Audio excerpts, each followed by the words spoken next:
Czy zdajecie sobie sprawę, do jak ważnego wydarzenia doszło w Polsce aż 60 lat temu?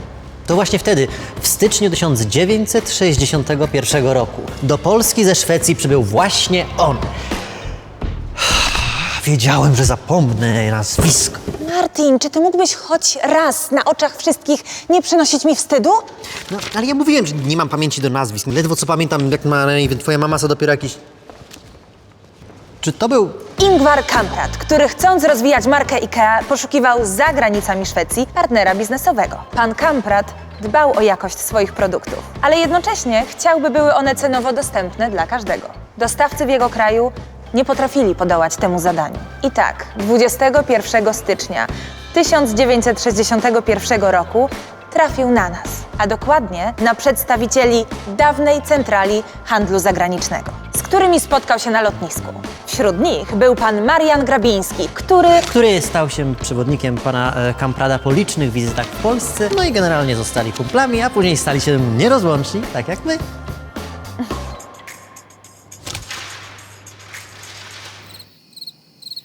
To właśnie dzięki tej nowej przyjaźni mamy w tym roku co świętować. Witamy Was serdecznie na wirtualnym spacerze po wystawie z okazji 60 lat niesamowitej rodzinnej współpracy Polski i Szwecji, bez której nie byłoby IKEA. Firmy, którą zna dzisiaj cały świat. Bo jak mawiał pan Kamprad, dla niego IKEA powstała właśnie w Polsce. Idź, pokaż państwu Ogle. Olgę? No tutaj stoi, ale po co im nasza kierowniczka produkcji? Ogle, nie Olgę. Nie zgub się po drodze. A, Ogle, no tak, no przecież Olga nie gra w tym spocie. Pan Kamprad już parę dni później, 27 stycznia. tak, złożył swoje pierwsze zamówienie dla IKEA w radomszczańskiej fabryce mebli giętych. Na pierwszy ogień poszło 500 sztuk krzeseł produkowanych z giętego drewna bukowego. 500, bo właśnie tyle sztuk zmieściło się w jednym wagonie kolejowym. Moi drodzy, przed wami klasyczna, jedyna, legendarna Ogla! Voila! Co pan tu robi? A testuję sobie, jak w Ikea. Proszę pana, ale to nie jest IKEA, pan nie testuje tego, bo tutaj ludzie patrzą, to jest eksponat, proszę. No jeśli tak. I właśnie w ten sposób krzesło Ogla stało się pierwszym polskim meblem w ofercie sklepów IKEA. A z każdą kolejną wizytą pana Kamprada w Polsce, oczywiście, zawsze w towarzystwie nieocenionego pana Grabińskiego, rosły kolejne zamówienia, które zacieśniały więzi IKEA z Polską i Polakami.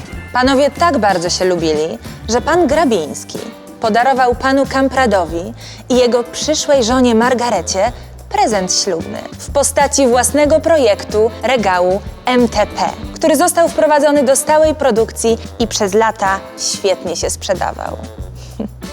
Jak romantycznie. W połowie lat 60. meble z Polski zajmowały już 50 stron katalogu IKEA. Pracowało na to aż 15 polskich fabryk. A dzisiaj, 60 lat później, nasz kraj, zaraz po Chinach, jest najważniejszym dostawcą mebli IKEA na całym świecie. Codziennie 130 ciężarówek z meblami wyjeżdża z największej na świecie fabryki IKEA Industry w Zbąszynku. 67% stolików lak dostępnych na naszej planecie produkowanych jest właśnie tam. 63% legendarnych foteli uszaków Strandmon również pochodzi od nas. A jeżeli w domu trzymacie buty w szafce Hemnes, to aż na 74% jest to szafka na buty, która powstała w Polsce. Mamy w domu dwie takie przez te jego trampki. Bo to są bardzo dobre trampy. W rzeczy samej. Dopiero w 1990 roku, po transformacji ustrojowej, udało się otworzyć pierwszy sklep IKEA w Warszawie na Ursynowie. Mieścił się on w budynku o dużym sklepie wielobranżowym. Miał zaledwie 1500 metrów. Mimo to cieszył się ogromną popularnością od samego początku.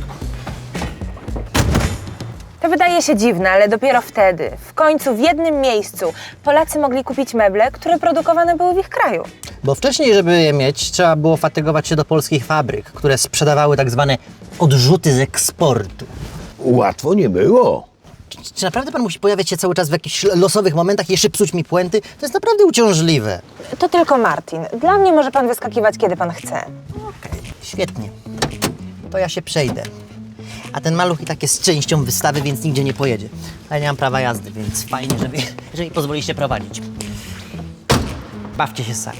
Zanim doszło do otwarcia pierwszego sklepu, Polacy musieli szukać inspiracji w legendarnych już zagranicznych katalogach IKEA. Można je było znajdować jak książki po antykwariatach i na bazarach. Tak na marginesie. Musicie wiedzieć coś o Martinie. Uwielbiam katalogi IKEA!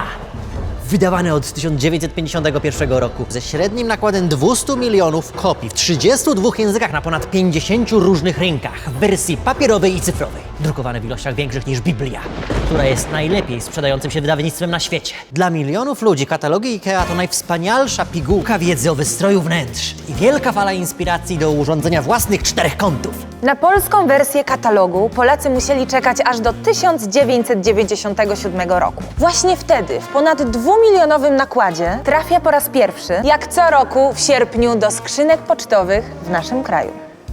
Koniecznie sprawdźcie, jak wyglądał, zaglądając na stronę IKEA. Tam strona po stronie możecie zanurzyć się w niezwykłym świecie końca lat 90. Polecam, Martin Stankiewicz. W roku 2021 katalog IKEA został wydany na całym świecie po raz ostatni. IKEA podjęła świadomą decyzję o wycofaniu zarówno drukowanej, jak i cyfrowej wersji, ponieważ ma na to całkowicie nowy pomysł, który na pewno nas zaskoczy. Pierwszy polski katalog, rocznik 97, na żywo widywany rzadziej niż potwór z Loch Ness albo klient wychodzący bez hot doga z IKEA. Istny biały kruch, który Od lat trzymam w swoim domu.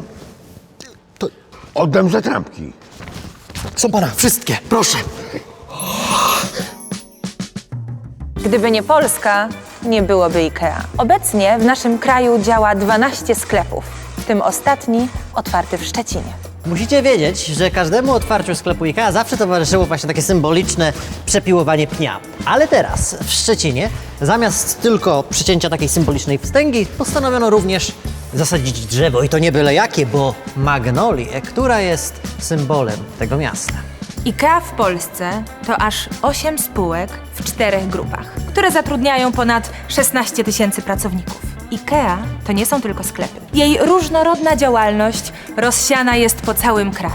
IKEA to biura, nieruchomości, fabryki, centra handlowe, Jak na przykład to, w którym się teraz znajdujemy. a nawet bank Ikano. Od maja to w Polsce jest też Centrum Rozwoju Produktów. Co prawda w Radomsku nie powstają już krzesła dla IKEA, ale w Jarostach, tuż obok, znajduje się ogromne centrum dystrybucji IKEA, które obsługuje 27 sklepów w 10 krajach Europy. Centrum znajduje się przy ulicy, uwaga, Mariana Grabińskiego. Pan Kamprat mu to załatwił. Mi żaden kolega nie załatwił nigdy nazwy ulicy. Może jeszcze dostaniesz pośmiertnie. 20% całej produkcji mebli IKEA pochodzi właśnie z Polski. Działa przy tym ponad 75 tysięcy pracowników. Ale na szczęście żaden z nich nie musiał tych mebli składać. Przepraszam. Potężny suchar. Polacy niezmiennie uwielbiają też zakupy w IKEA. W zeszłym roku zanotowano prawie 40 milionów odwiedzin w polskich placówkach i 68% wzrostu zakupów online, przez co już 5 milionów domów zaopatrzonych jest w meble IKEA. Do bagażnika tego nie zmieszczę. IKEA to również lepsza przyszłość dla ludzi i planety. Dobra, może brzmi jak jakaś kandydatka w wyborach Miss, ale uwierzcie, że nie walczę o żaden tytuł. Torby foliowe wycofane już w 2008 roku. Strategia People and Planet Positive wprowadzona w 2012. 100% bawełny ze zrównoważonych źródeł w 2015 i farmy wiatrowe powstały w 2016, które produkują tyle zielonej energii, ile rocznie zużywa 200 tysięcy gospodarstw domowych.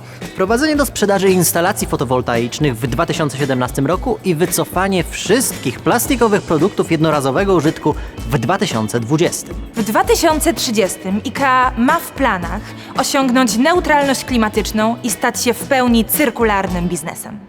Nieźle. Mija właśnie równo 60 lat od pierwszego zamówienia pana Kamprada, a przyjaźń polsko-szwedzka cały czas się rozwija, dając sobie wzajemne wsparcie i zaufanie. Polska stała się najistotniejszym miejscem rozwoju tej marki i wszystko wskazuje na to, że dalej będziemy kochającą się polsko-szwedzką rodzinką. Serdecznie dziękujemy za Waszą uwagę. I pamiętajcie, że co 2 świeczki zapachowe, to nie jedna. A na wszelki wypadek warto wziąć ze 3. I klopsiki. Ale bym zjadł te roślinne klopsiki.